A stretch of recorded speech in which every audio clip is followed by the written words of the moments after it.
I did not see that. That's like a normal computer.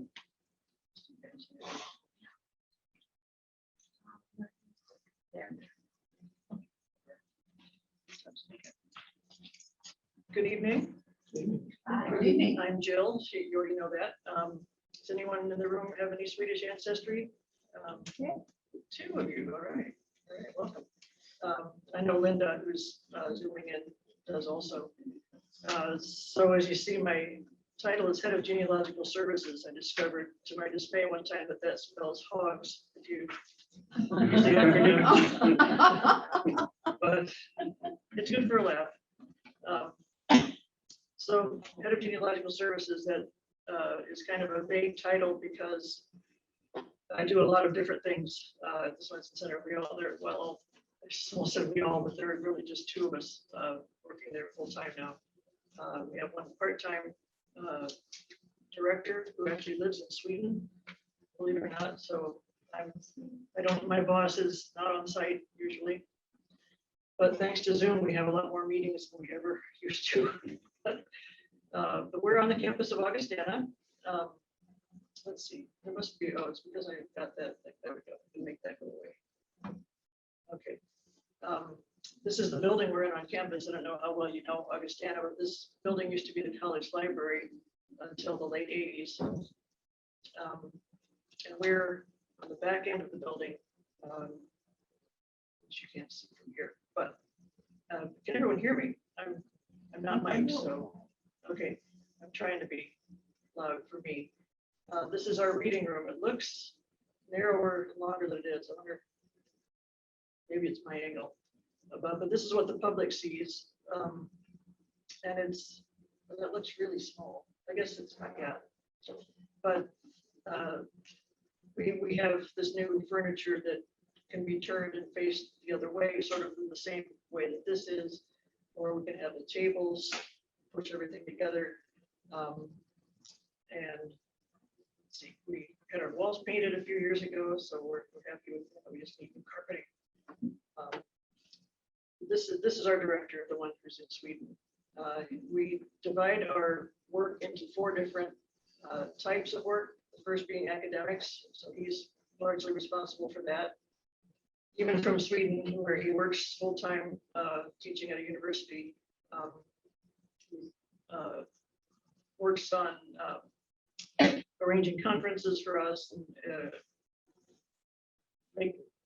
going to conferences too, and making connections with other academics in Swedish-America and Sweden. His dissertation was called Becoming Swedish-American. So he's all about the ethnic identity behind immigration, Swedish Americans. That's an old picture of Augustana on the cover.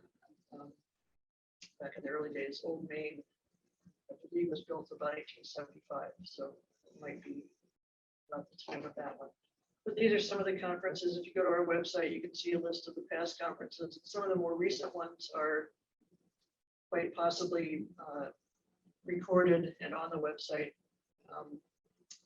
And we also, he arranges an immigration history lecture each year. So this is free, and we've had one each year, but the last one was entirely virtual through Zoom. So that woman, the top name there, broadcast or webcast, I should say, completely from Sweden. And we have a visiting scholar award. We reimburse academics 1 per year to come for a week or two to do research in our records. The top one was here, the one for 2021, a couple of weeks ago. The last 2 are both in Sweden, and so far are not able to travel here. So they haven't been able to cash in on their awards yet and spend time with us. And they keep trying. So we have scholars from all over. This is a woman from Canada who wrote this book eventually, using partly our records. And we have people come from all over the place. This guy is from Denmark, but we've got some coming from the UK, Canada, even Poland and Italy and Germany. And they just kind of find us, and they find our listing, and they find record sets that work for them that we never would have imagined would have been something that we'd use, but it seems to work out every year that we have applicants. So classes from Augustana come and sit in our library and use our records. One of my coworkers, actually my coworker, figured out once that about 60% of our records are in Swedish and 40% are in English. So there are plenty of things that can be used by classes, and they come from the religion department, the Scandinavian department, history department, economics. Sometimes you'd be surprised who finds us. The other division besides academics is library, so our book collections. This is just a pretty picture of some of our books. But here are some examples. This is a history book written by Lily Setterdahl of East Moline. Some of you might know who she is. She's been writing books like crazy for the last 20 years or so, but this one is about the Swedes on board the Titanic. And then it's just another example, some holiday books. Does anyone here live in the Illinois Quad Cities? One of you, okay. Maybe I shouldn't tease the rest of you then, but my coworker is working on a lending collection because mostly our books don't circulate. At least you can't come in and just check them out like you could in an ordinary library. But she's working on a collection of books that can be checked out that way, but you have to live in or have a library card with an Illinois Quad City library, Rock Island, Mercer, or Henry County, just because of the difference in the systems that they belong to. So unfortunately, Iowa does not work. But this is one of the kinds of books that will be in that collection. And then our third division is archives. So our archival collections, and these can be manuscripts, records of organizations, photographs, people's diaries and letters, and just sometimes objects too. A couple examples here. Actually, you can find what we have by a keyword search using Past Perfect online at that website. And I think I have that website on my white handout on the table there. But it is, this is the random images section. I like to just keep clicking on this and looking at some of the pictures. You get some interesting looking people. Here's an example from a photo collection showing Ingmar Bergman talking with Charlie Chaplin. How many of you recognize Charlie Chaplin? Right, before I told you. I would not have known. And this is an example of an object, a textile belonging to a woman's collection. She was a seamstress, and she had this as her sort of sampler. She would bring it to show people what she could do, different stitches. I just love that picture, so you're going to see it a few times probably. The fourth area is genealogy, and that's what I am responsible for, and I am the only one on the staff who does the genealogy these days. So I use a lot of volunteer help to work with people. Oh, another pretty picture. Sorry. I've actually seen that made out of Lego at Legoland in Denmark. It's really cool. So we do research for people through the mail. We can be hired. It's $40 an hour if you're not a member and $30 if you are.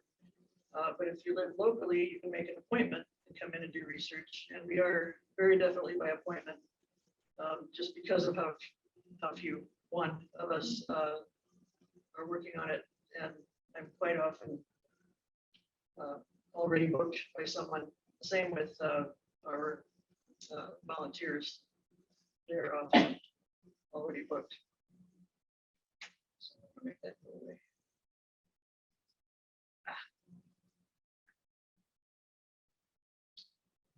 Well, maybe it'll go now. It's on. But this form on the screen is the one that people fill out when they're going to hire us to do research. We also have, there's a similar one actually. That form is in yellow on the handout table. The green form on the table is the one that visitors fill out and bring along with them. And we Another reason we go by appointment is to get people to prepare for their visit ahead of time, and be absolutely ready. Because we're going to ask them questions, and the questions on the form are the ones that we're going to ask them. So it sort of forces you to organize your information ahead of time and get it in a format that we're used to seeing. We've spent many times, we ask somebody a question and have to wait for them to flip through all their papers to find the answer. Like, here it is. And because also I have volunteers doing research for people, it helps for them to always have it in the same format. That's my role. I'd probably be listening in on the other side.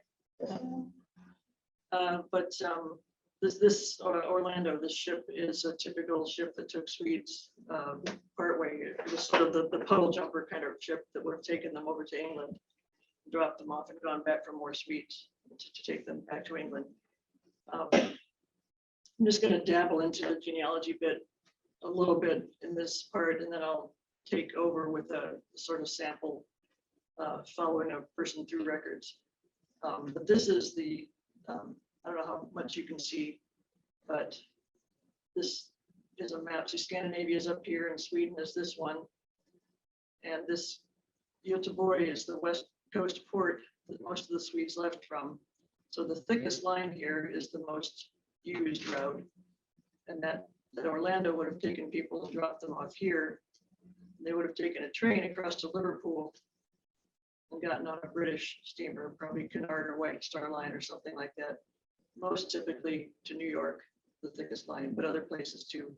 It might have depended on where they were going within the US or Canada as to what route they went or where they got off. Like if they were headed for a northern state in the US, North Dakota or something, they might have gotten off in a Canadian port and worked their way across and down that way. But when they bought their tickets in Gothenburg to come over, it would have been, they could have purchased in sort of an add-on fare to a specific train station in the US or Canada, like Moline or Rock Island, maybe Davenport too. I don't know, but they would have paid extra for that, and their departure record, their contract would have reflected what their ultimate destination was, or what the train station was anyway.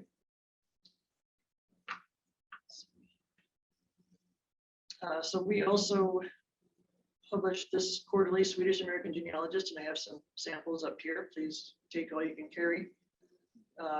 We started becoming publishers in '91, and this is a free member benefit for members of the Swenson Center. We have a new editor this year, and she is still learning the ropes. So the March issue has yet to come out, but she's working on it. And I also take a group to Salt Lake City. Well, we meet there actually usually October and November. Hopefully we're going this year, but I don't know yet. We're booked for the first full week of November. The trouble is that I have 3 Swedish staff members who I am not sure are going to be able to come or not, and they're kind of the draw for this. So I've got 50 some people signed up to come, and they're all asking me if they should buy their plane tickets yet, and I'm gnashing my teeth, not sure what to tell them. And the COVID upsurge in Salt Lake City is going red right now too, so it may end up going online. But this is where we stay. We spend a week in the Family History Library. That's where people were lining up to go into because they can't wait for it to open. And you see all those wheeled cases that they're all carrying in with their laptops and all that. Might even be raining, wouldn't surprise me. But that is right across from Temple Square. So if they all turned and looked, or if they were to look behind the picture taker, the tabernacle is right across the street. But then we also stay in this very nice hotel, and you can see a little bit beyond it. It's actually not the nicest hotel there is, but the location is amazing. It's right across the alley from the Family History Library. And Temple Square is just beyond it too. You can see the temple and some of the buildings there. And there's a rail line, light rail system that they put in for the Olympics in 2002. It's really a very convenient thing. Here's our happy group from 2019. Last time we were able to go in person, staff and participants.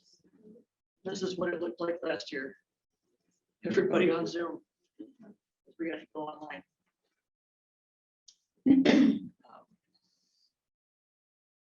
Some of our digital initiatives, I'll kind of go quickly through this because I think I'm going to take too long if I don't, but we have a Facebook page that's not new, but we use it to post events and classes that we're having.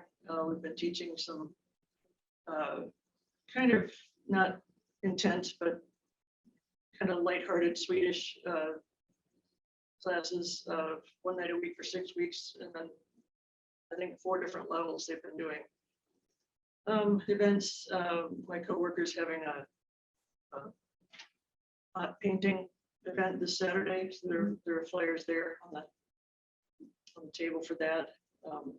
We have a Yule board dinner, which is a sort of smorgasbord at Christmas time, although it's actually closer to Thanksgiving these days.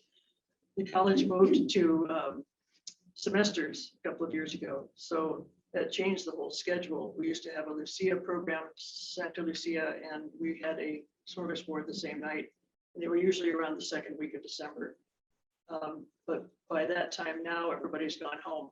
So we've started having it a couple weeks earlier. So this year, I believe it's November 29th. So watch our website and Facebook page for that. Doing a little bit of dabbling with Instagram, but I looked at it recently and there wasn't too much new there. We're smaller staff than we used to be than we were a year ago, so we're struggling to keep up with all these things a bit. But we have a YouTube channel where we post past lectures and things, and that's, I'm pretty sure, on the white handout on the sheet on the table there. We have this lovely new wall exhibit. It's sort of a timeline of Swedish immigration to North America. And you can come in and look at it, but it's also interactive. There's an interactive version of it on our website. One project we're proud of being a part of is the Swedish-American newspapers. So the Swedes had their own newspapers. I'm sure you know that the Germans did too. You probably have some here. And we've had for many years, probably 200 different titles of Swedish-American newspapers on microfilm. But then maybe 5 or 6 years ago, they started digitizing some original newspapers. And they did it in Sweden using Swedish software. So because these papers were in Swedish, it made good sense. And the OCR was done there. But there are these different titles online. Most of them still are not online, but these 32, they did a good sampling of big ones. And I have found quite a few interesting things about my own family on them. Just a sample search here. I looked for my great-great-grandfather, Gustav Fair, who settled in rural Andover, Illinois, half an hour southeast of the Quad Cities. I had several hits, and one interesting one that I would not have imagined finding a story about was not about him, but the pastor of his church in Andover took a trip home to Sweden, and while he was there, visited the family members of some of his Andover parishioners, including great-great-grandfather's parents and siblings. So that was an interesting little small town news kind of thing. Never would have dreamed that that kind of thing went on. Here's the closer up thing. This is some of that hard to read script, but luckily it's OCR, and you can there's a feature where you can block the text and it will automatically convert it to text, so you can paste it into Google Translate. And it's not perfect, but it's a lot better than nothing. And the Swenson Center has a video game. Can you believe it? This came about as a project of a video game design class that a computer science teacher teaches, and he won sort of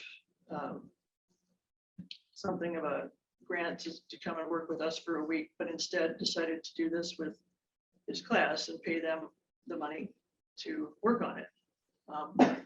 So it's based on the Oregon Trail game, which I haven't played before, but I've played this. And you make these choices. It's really text heavy, kind of on purpose to teach you things about the immigration experience. And we've heard people say that they've been playing it with their grandkids and getting them interested in this kind of immigration history. So you choose a character, Anders or Lovisa, and you make choices. This is Anders. He's a farm boy, 18 years old, and he gets 3 choices. He can go work in Moline for deer at a factory. He can go to Augustana Seminary, become a pastor, or I believe he can go to Minnesota and become a farmer. And then, let's see, I feel like I'm half a minute from sneezing here, but it's not coming. And then the girl is a city girl, so she has a couple of choices. She can either go to Chicago and go to nursing school, or she can go to Washington State and go to work as a domestic servant. I believe, yeah, this is the letter on the bottom here that she chooses to make this her destiny. It's a letter from a cousin who was already there asking her to join her, and this is what you can find when you get here. Be careful. What you choose early on can change what happens to you later in the game. You might accidentally sink the ship or something. I've done that a few times. But you can choose your character, what letter you decide to follow, and then what you bring with you makes a difference too. So when you do sink the ship or get arrested at the port trying to leave with falsified papers, I recommend starting over and trying again, taking different choices, but it's kind of fun. So that's kind of about the Swenson Center and what they're trying to do. We're trying to do. Now I'll follow my great-great-grandfather, the one you've seen there, Other Stuff Fair, through some of our records. And we specialize more in the records of the mass migration period, so 1850 to 1930 roughly, and records from the Swedish-American side, so records of Swedes in the US, and some Canada too. But we also have access to the Swedish records and can use them, but are not nearly as good as with the Swedish-American ones. So Gustav Fair, you're going to get used to his name. This is a database of Swedes who have registered to emigrate from their parishes, their home parishes, to another country. And this is kind of an older CD that I still prefer using because some of the improvements from the newer versions are not necessarily improvements, in my opinion. Or actually, I'm just still faster at this. But so this shows, you can search on this by birth date, and so I knew his birth date, and I already knew where he was from. But it shows this woman right above him, Fredrika Johan's daughter, is actually the woman he brought with him. They were distant cousins, I think once removed, or maybe second cousins, but they ended up marrying in the US. I don't know if they knew that when they left. But the Swedish passenger records, like I told you about, make that go away again.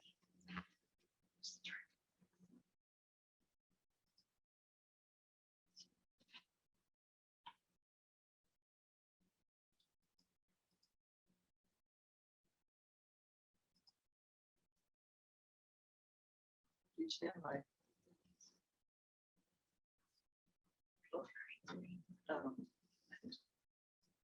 So the passenger indexes, the Swedish ports did not start to keep track of immigrants until 1869. He's leaving in 1854, so I'm not going to find a departure record from the Swedish ports. So this database here is of people registering for passports, and while I found him and his future wife in it, it doesn't really tell me anything except that they applied for a passport. And there's no,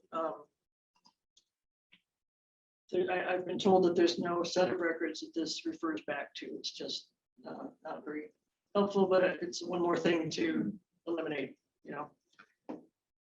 And he has such a common name, Gustav. He was Gustav Persson, actually, in Sweden. I forgot to mention.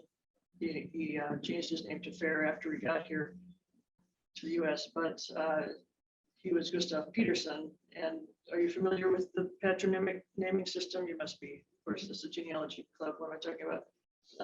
So his father's first name was obviously Peter, so he's Persson. But Gustav Persson is an extremely common name. So that's why I found them in this passport application database using her first, because she's Fredrika. And Johan's daughter is a common name too, but Fredrika less so. Anyway, I found them, and he's listed in the note in the gray box as being with her, so that tied them together. There he is, in a roundabout way. And it tells so little about him. He was a farmer's son and going to America in 1854. Very little useful. So I found him then arriving in New York, 6 October 1854, aboard the Preciosa, which had left Gothenburg or Göteborg, Sweden. He was listed in the previous one. This BS stands for Bondeson, which is farmer's son.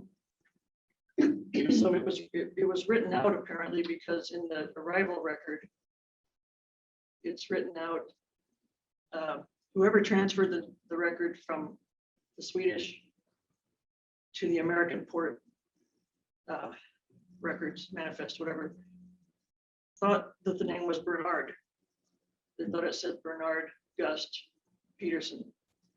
And because of that, I missed him for a long time. I didn't catch him.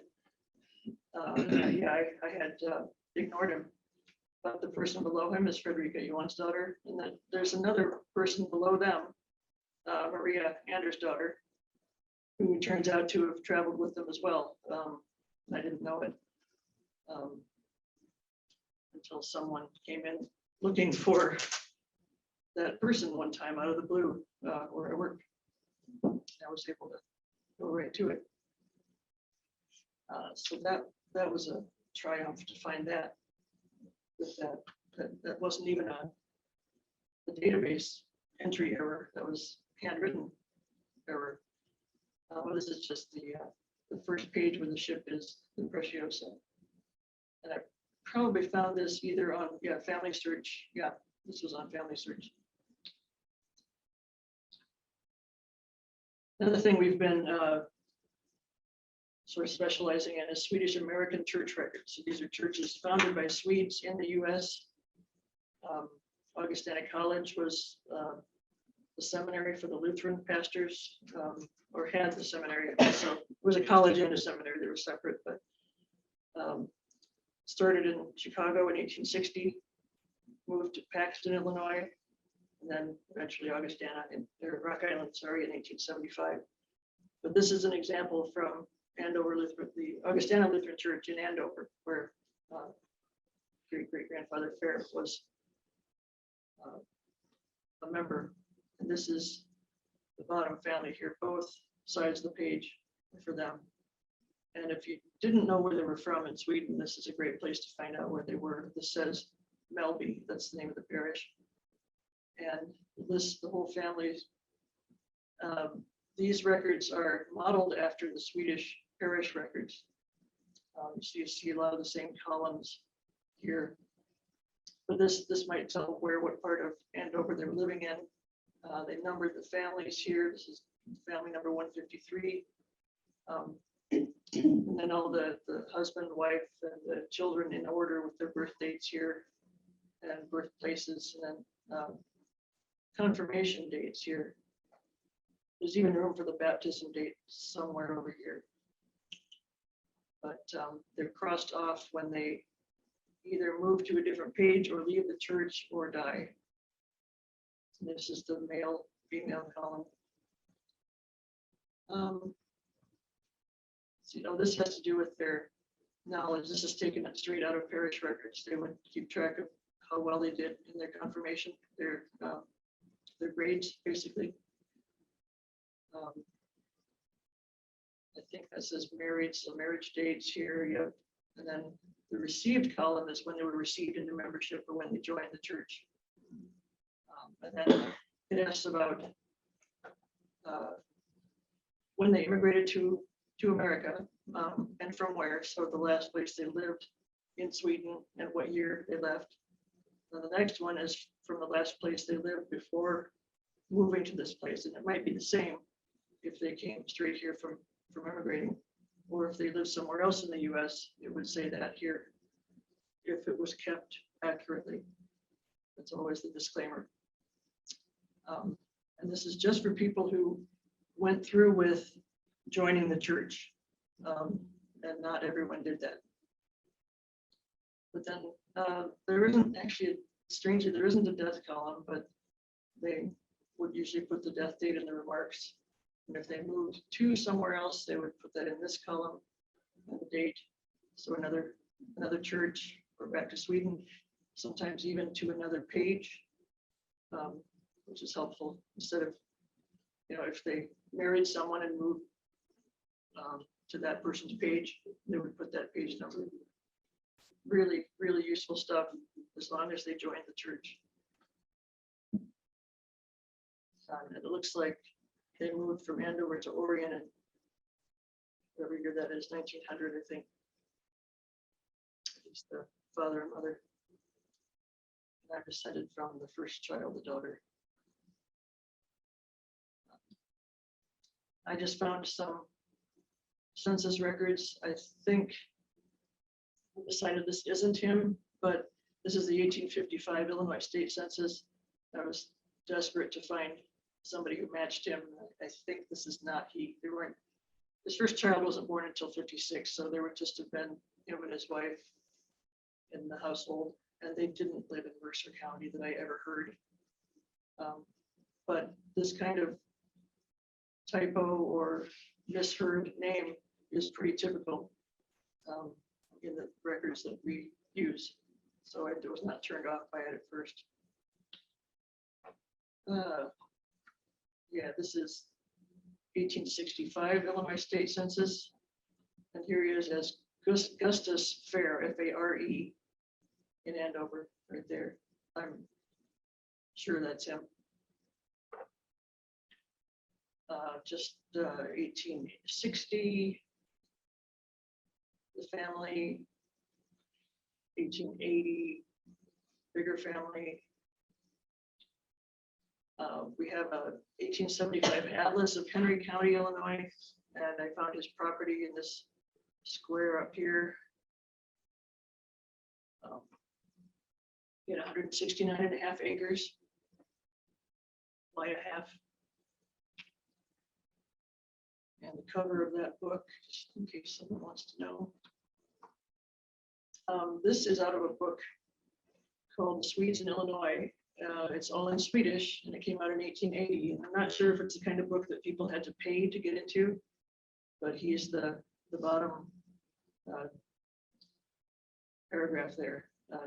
I'm familiar with the name above too, Vinstrand, because one of us were married into that family. But this gives quite a bit of information about him, where he was born, and when he immigrated. It says he was 11 weeks at sea from Gothenburg to New York, and came first to Andover. So I know he didn't go to Mercer County. Bought 40 acres in 1855. Section 18. Stayed there till 1864, when he sold settlement. Bought 169.5 acres, which he now does something to. What is that word? Farms. Oh, marriage date, to whom 7 children, of which 6 are alive or surviving, and then it names them Lutheran and Republican, and gets his mail in Andover. And then it even gives his wife's birth date there. Pretty nice. And this is a book of, it's called the Augustana Ministerium. And this is their son, Peter Fair, who is a pastor. This is a book of small biographies, short biographies of graduates of the Augustana Seminary from 1860 to 1962, when it closed and moved to Chicago, or merged. But it tells where he served and when he graduated, who his parents were, and when he died. Pretty nice. Then we also were given a set of records from the Svea Mutual Insurance Company, which is based in Orion, Illinois. And I thought, what a great place to look for things about them, since they lived there and they must have insured their stuff. So I found the book that I thought would contain him, and found an entry for him. I think it's his 169 acres, but it details his fire insurance coverage, location, dwelling, other buildings, how many tables and spoons and things they had, and what value they held, and how big everything was, the buildings. And in addition, it was 12 by 14. Now we're back in that Swedish-American newspaper database online, and I found a 50th anniversary party article for Gustav and his wife Fredrika that I didn't know had taken place, and I read some interesting things about them. I didn't realize that he was a poet. He was known in the Augustana Synod for his poetry. He was well known in the Augustana Synod. There were some kind of big names I recognized from old Augustana college history that named all of the attendees. This was quite a cool find. It was from 1904. That's just the source. We subscribe to a website called EmiWeb. That's Emigrant Web, EMIWEB.se. It's out of Sweden. And it has several databases in it. One of which is an index of obituaries from about 15 Swedish newspapers in the US. And I found through that Gustav's wife Fredrika's obituary, only it didn't give the original image, and the newspaper that it was in, just called Augustana, was not part of the digitization project that I showed you. So fortunately, we have it on microfilm, so kind of one-stop shopping. So I found that, and there it is. And her husband, Gustav, was the one who submitted this.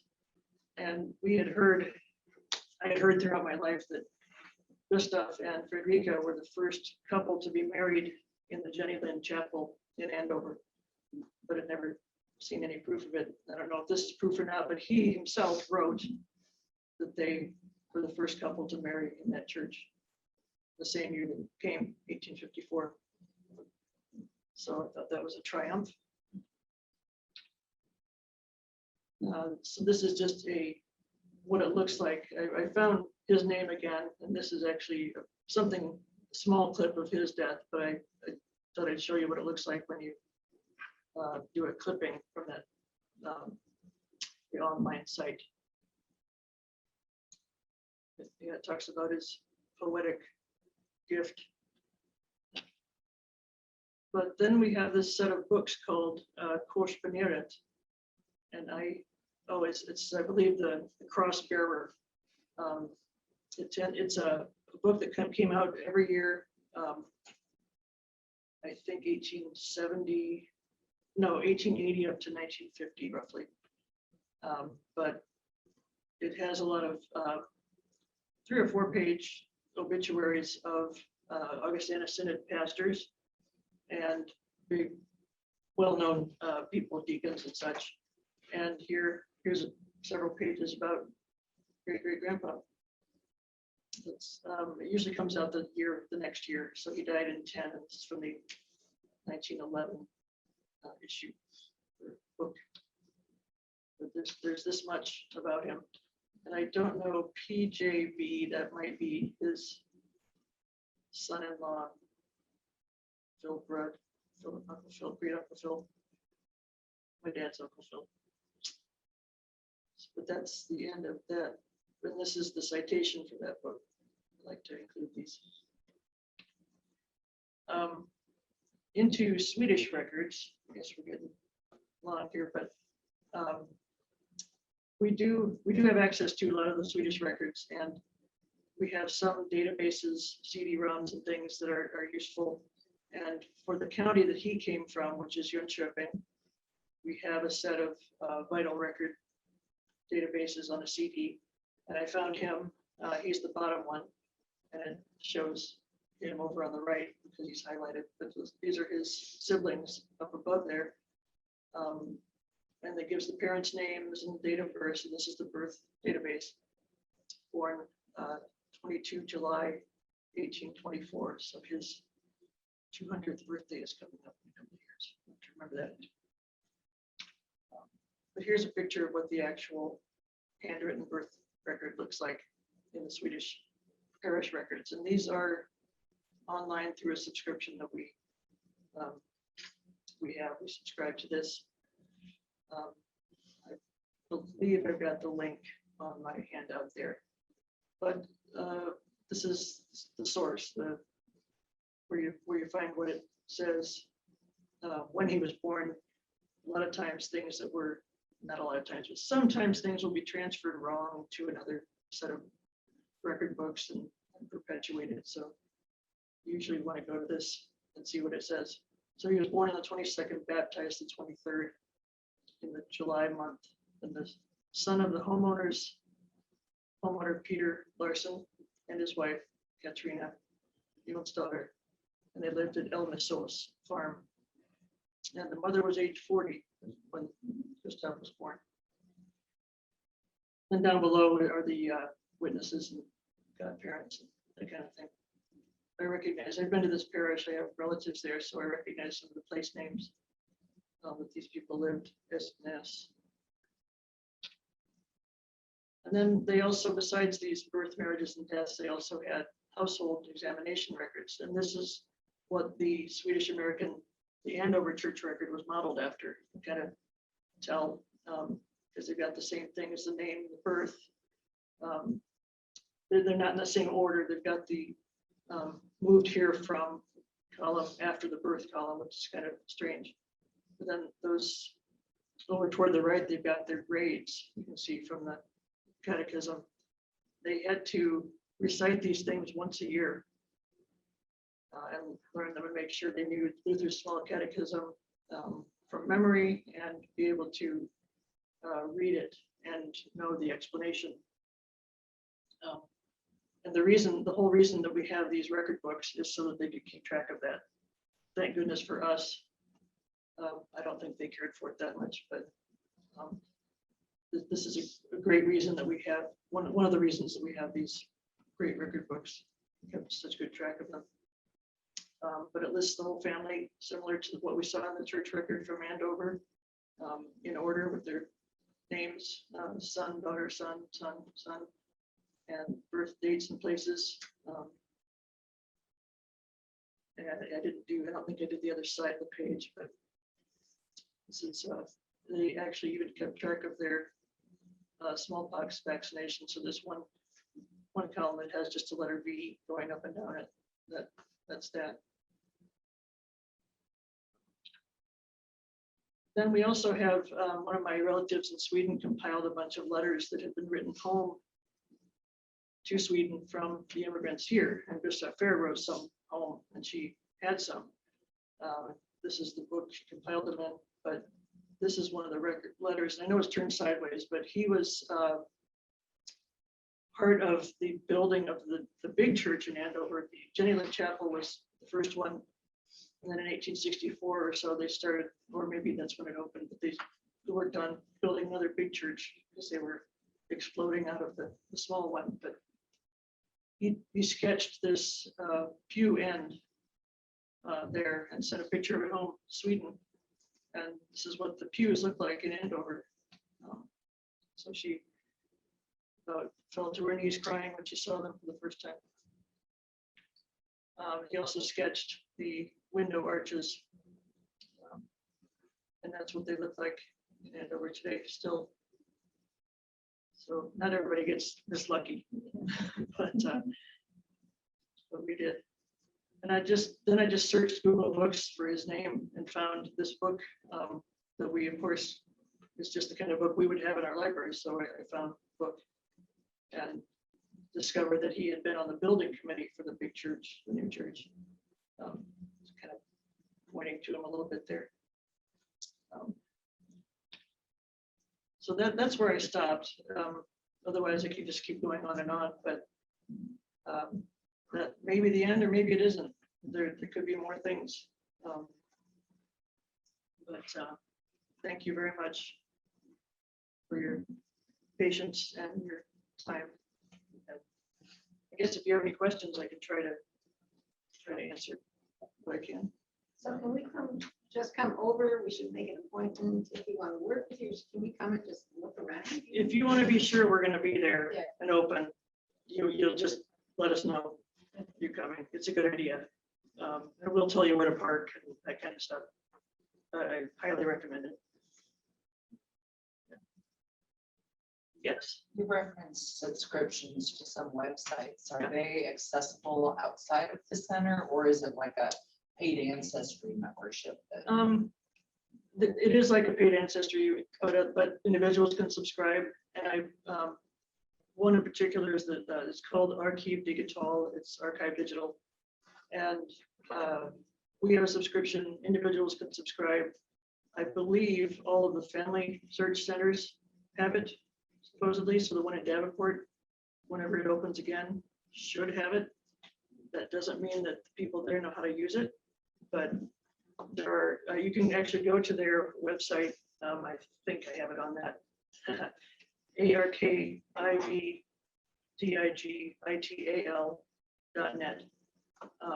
If you go there and register your name and get on their email list, it's free. Once in a while, they have a free weekend. And you get their e-newsletter too. But a couple times a year, they'll have a free weekend where you can try it out, practice, and see what they have. Some people I know just use it during the free weekends. Let's see. They also have some tutorials on their website that you can get to without having a subscription. But the Swedish National Archives, a separate site, made their records go free a few years ago. So you can do that anytime. You just have to have a free login. I believe I put that on the handout. Yeah, and the software's in English. Well, sometimes it strangely just changes to Swedish. But you could use the tutorials on the Archive Digital website and use the free National Archives website. But you could, if you wanted to, we have a volunteer who is there Tuesday mornings by appointment, and another one who comes in either Wednesday or Thursday, just depends on what day I'm in. They can get you started using it. They can show you what to do the first time if you want to do it that way. Then you can subscribe and work on it yourself. But lots of people use them to get them started. Anyone else? Do the naming patterns keep going when the Swedes settled over here? Not really. They were stopping doing that in Sweden in the last 20 years of the 19th century, I think. So not everyone got the memo at the time. So in some places they were doing it. So we have to just keep our eyes open for any possible name. But it was usually when they got to their settlements that they decided on what name to take. You've probably heard that people changing their names at Ellis Island was a myth. That didn't happen. It's because they were transferring names from record books, not asking them, who are you? So that those changes usually took place at their settlements when they found too many people with the exact same name. And So is there a book where it says what they changed from to, like, yours was now fair? My great. Yeah, How'd how'd you figure that out? I didn't. Oh, It might, I didn't look into that, but it might be in the church records. I don't think they had to officially change it anywhere. I haven't seen that in like court records or anything in the US. I haven't been looking for it either, but I think it just suddenly starts, they suddenly start using that in some set of records, and I'm just going to stop stuttering because I don't know the answer. Yeah, but I think Gustav Fair was, I think he took his fairly early after he got here, and I haven't seen it as just Peterson in US records. So I don't know exactly when he took it. They might have written it in to the church record. You might have been written in as Gustav Peterson, and then Fair was added, but you don't know when. It just looks the same. But we knew enough about him to know who he was and where he was from and what his original name was.